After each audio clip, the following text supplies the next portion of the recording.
Welcome to the Who, What, Why podcast. I'm your host, Jeff Schechtman. Dealing with the causes and solutions of global warming is a noble enterprise. It involves a lot of what Greta Thunberg has called blah, blah, blah. So until we solve it, until we move beyond just talking, we had better get a whole lot better at disaster management. The summit currently taking place in Glasgow is intended to forestall the disaster of climate change. However, given the reality of how global events move, time might be better spent on climate preparedness. History has taught us that the more we know about disasters, the more we realize that most were preordained. COVID-19 or Katrina, the fires in the West, or the deep freeze this past winter in Texas, none of them are what we would call a black swan event. So while 400 jets gather in Glasgow, we had better spend time dealing with the consequences and aftermath of hurricanes, extreme storms, fires, droughts, floods, and extreme cold. Agencies like FEMA will be more essential than a climate summit.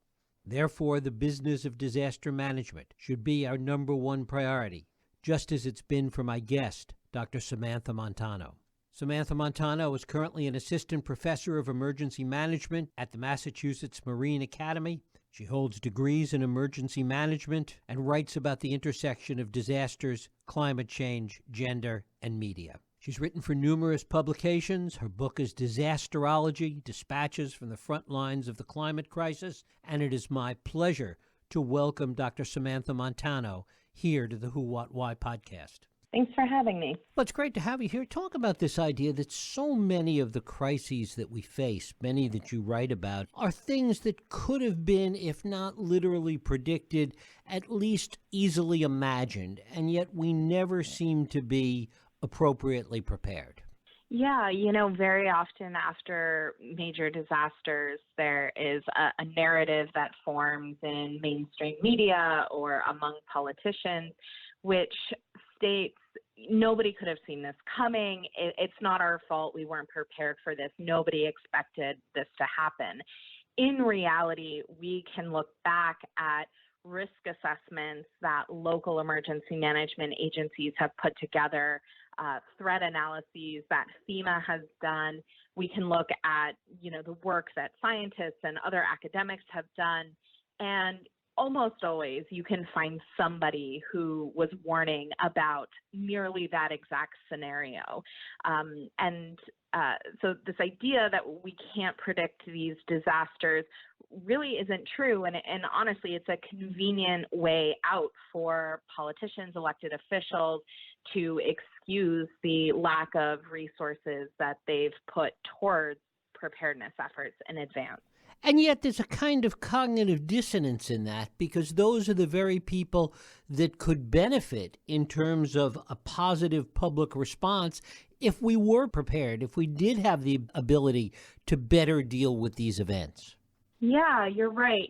Disaster researchers have been arguing for decades alongside emergency management practitioners that we need to take a more proactive approach to emergency management, to understanding our risk across the country. Traditionally, we have tended to be very reactive. We've, kind of let the disaster happen, then responded to it, gone through this recovery process. In kind of the ideal world, though, we would spend a lot more time working on preparedness efforts, on hazard mitigation, to actually try and prevent these disasters from happening ahead of time. When you look at the disaster research on why it is we're not doing more to mitigate our risk to prevent these disasters from happening, one of the major issues that comes up is that for some politicians, the calculus is that the kind of payoff for doing that mitigation may not really come to fruition while they're still in office. And so the public won't really understand that the actions they've taken are at the root of, preventing this future disaster that doesn't happen, right?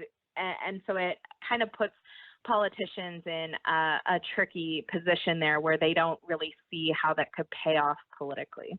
It's also not necessarily about predicting the event or preventing the event, I suppose, but knowing that these events will happen, whether they're fires or hurricanes or more flooding as a result of climate change, it's really how we're prepared to deal with the aftermath. Yeah, absolutely. So regardless of the exact type of hazard that occurs, whether it's a wildfire, a hurricane, a flood, a terrorist attack, we know that there is this process of recovery that we're going to have to go through, that communities will need to go through.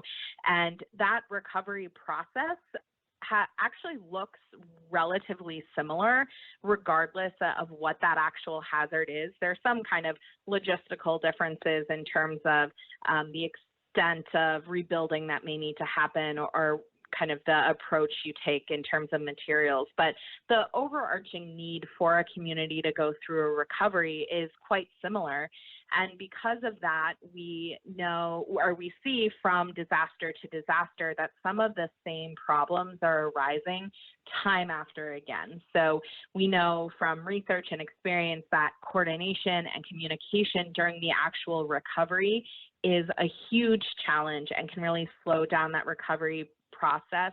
A lack of local leadership can cause a huge problem and delays in recovery.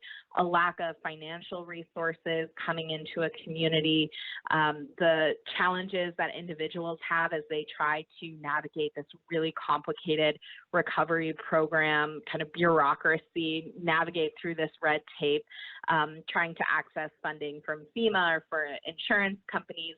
That all looks pretty similar from place to place across the country. One of the things that seems to be true, and I'd be interested in your take on it, is the inconsistency of FEMA. They have been so good in some disasters and so horrible in others. Talk about that. Yeah, when we think about not just FEMA, but emergency management generally, probably the first instances that come to mind are the events where there have been these huge failures. So we think of Hurricane Katrina, we think of Hurricane Maria, we think of even the response to the pandemic.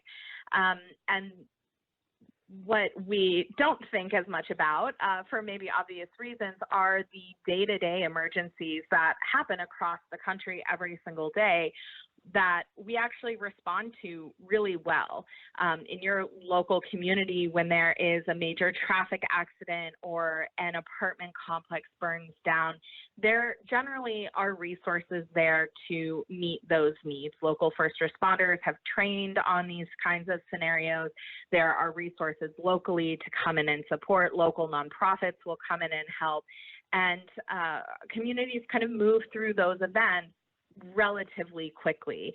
As we start looking at these larger disasters, though, these major wildfires, these major hurricanes, there starts to become much more complexity in how we actually respond to these events. You have more organizations, more agencies from different levels of government coming in to that community to be involved with that response and recovery in some way. And as I mentioned earlier, that creates an incredible challenge in terms of coordination and communication. And so one of the major challenges for emergency management always, but especially looking forward to the future, is how can we be doing more to have more effective communication, more effective coordination, so that needs can be met in communities more effectively and more justly.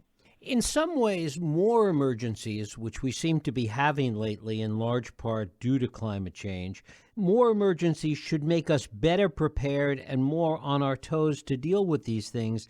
And in fact, it seems to have the opposite effect. It depletes resources, and we don't seem to learn from the last disaster.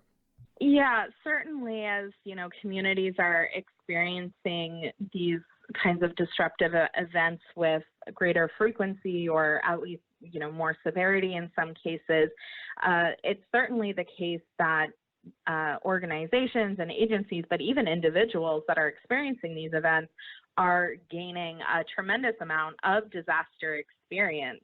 I did some research in Southeast Texas near Houston and surrounding areas related to flooding there. They're a part of the country that has had these repeat floods over the past several years. And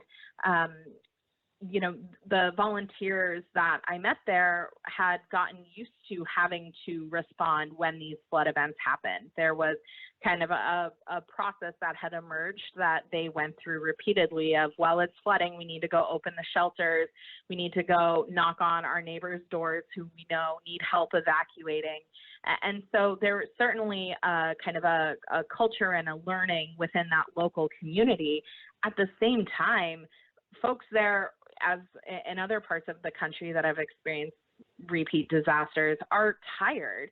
It's exhausting to have to go through multiple disasters in such a short period of time at that individual level, but also as a community, and certainly in terms of the actual organizations and agencies that are having to respond to these events again and again. What's happening on the academic level, the work that you do in Massachusetts, the work that's done at the University of Pennsylvania, where I know there's a lot of work going on in terms of looking at disaster preparedness and its economic consequences? What's happening in the academic world in these areas? Yeah, well, what's interesting about disaster research is that there's no one discipline that studies disasters. There are historians, economists, psychologists, sociologists, kind of anybody and everybody is studying disasters. And that is really great because, we're bringing all of these really important different theoretical perspectives to this work. At the same time, it can sometimes make that research a bit disjointed and difficult to access, difficult to follow. I myself work within the discipline of emergency management, where we're focused on how we actually manage these events. So what we need to be doing for better coordination, communication, what we need to be doing to help communities through recovery more quickly. And also on the mitigation and preparedness side as well. So some of these more almost operational, a bit more applied research that we tend to be doing in emergency management. But the work that I do draws heavily on all of these other disciplines and at times kind of synthesizes the work from all of these different fields so that we can bring it more into practice. So from my perspective, the research that I'm working on, it does take that more applied, how can we get this research into the hands of the people who are actually doing this work on the ground as quickly as possible.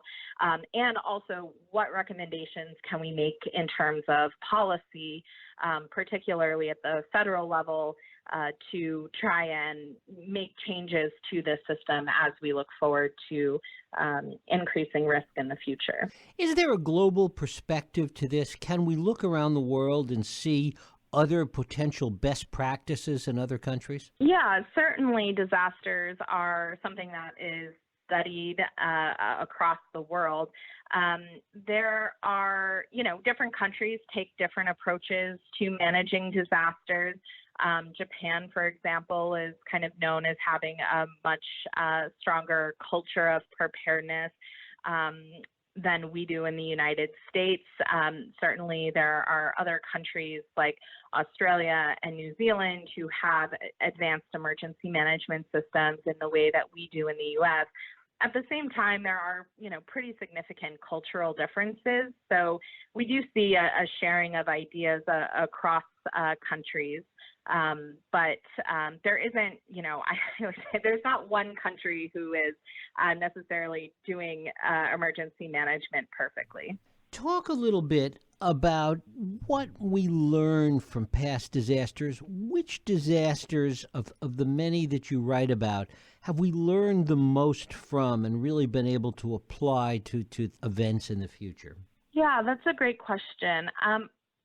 In terms of academic learning, I would say Katrina and the levee failure in New Orleans, that was in the U.S. An event that led to a tremendous amount of disaster research being conducted. And there are, much of kind of what we know about disasters from the research comes from work that was done following Hurricane Katrina. Some of that has been applied into practice, but actually moving those research findings into policy and into practice is a huge challenge, one that, we're still working on every day. And of course, one of the things that we saw with Katrina, and it has applied to other disasters, and arguably as we see more as a result of climate change, given where communities are built, it will be an ongoing issue, is the whole question of inequality in terms of response and who suffers the most in these disasters. Yeah, absolutely.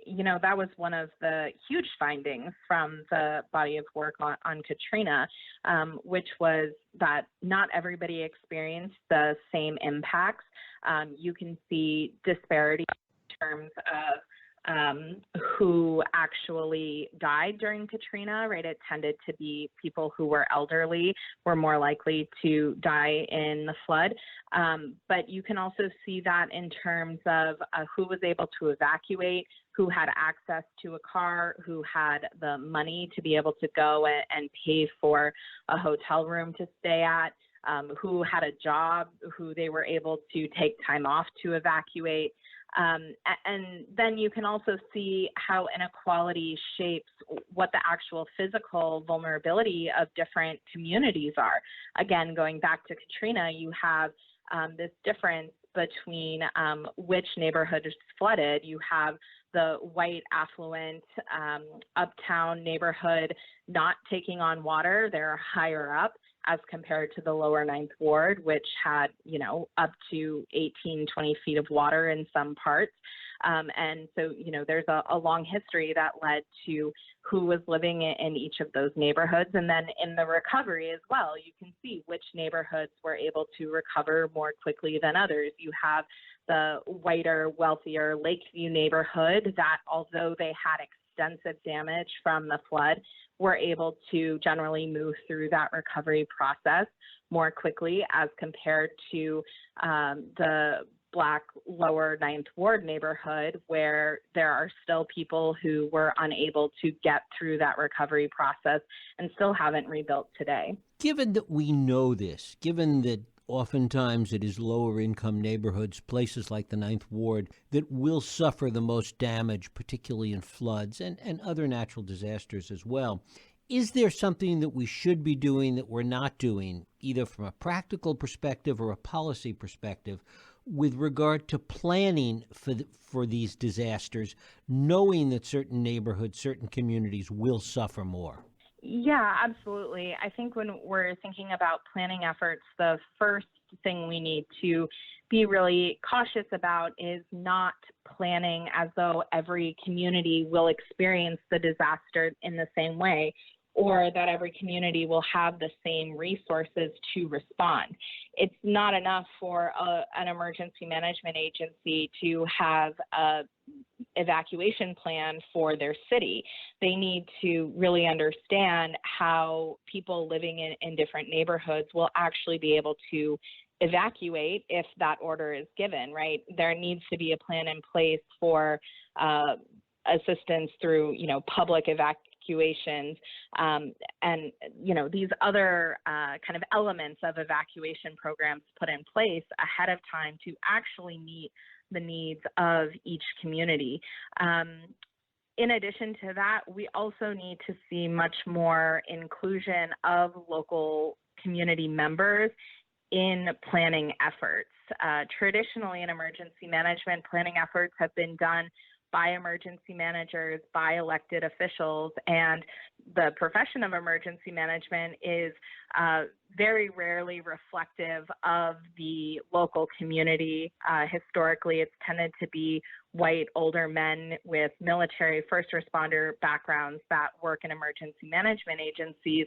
And while they bring an important experience, they may not have a great understanding of what the needs of different populations within their community actually are. So not only diversifying the profession of emergency management, but really making sure that local community groups, et cetera, are participating in these community planning efforts is really vital to making sure those needs are met. What are the most difficult kinds of disasters for planners to deal with, and which are the hardest to recover from? Yeah, that's a good question. I mean, I think the obvious answer in terms of planning is any event that we haven't really imagined yet. Anything can happen.